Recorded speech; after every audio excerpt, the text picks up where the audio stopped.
అంత వాళ్ళంత ఫోకస్గా తీసుకునేంత ఇదిలో ఉండరు వాళ్ళు. అంటే వేరే పర్సన్ వచ్చారంటే మన కోసం ఏదో చెప్తున్నారన్న ఆలోచన అవగాహన అనేది వాళ్ళు కలిపి వాళ్ళ లిస్ట్ తీసుకోవాలి ముందు. మీరు బాయ్స్ ఎంతమంది ఉన్నారు, గర్ల్స్ ఎంతమంది ఉన్నారు, దానిలో ఇళ్లలో ఉండేవాళ్ళు ఎంతమంది, బయట పనికి వెళ్ళే వాళ్ళు ఎంతమంది, చదువుకున్న వాళ్ళు ఎంతమంది, ఒకవేళ చదువుకుంటే వాళ్ళు ఏం చదువుతున్నారు,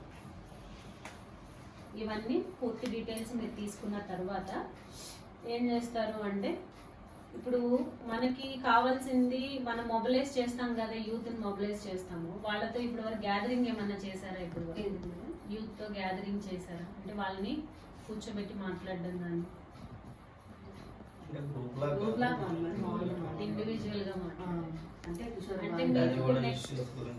మీరు నెక్స్ట్ వాళ్ళని గ్రూప్ గా కూర్చోబెట్టి చెయ్యాలనుకుంటున్నారు అంతేనా? గ్రూప్ అనేది ఈ మెన్స్ట్రల్ హెల్త్ గురించి అవగాహన లేదు కదా, ఎక్కువగా డ్రగ్ అడిక్ట్ అవుతున్నారు. ఆ ఏజ్ వాళ్ళు పర్టికులర్గా ఆ ఒత్తిడికి గురవుతున్నారు. అదే అంటుంది. ఇప్పుడు వాళ్ళని గ్యాదర్ చేయకుండా మనం టాపిక్ ఎలా చెప్తాము? అంటే అట్లా గ్యాదరింగ్ అయితే లేదు మేడం, బాల పంచాయతీలో మాత్రం పిల్లలకు చెప్పడం జరుగుతుంది. ప్లాన్లో ఉన్నాం.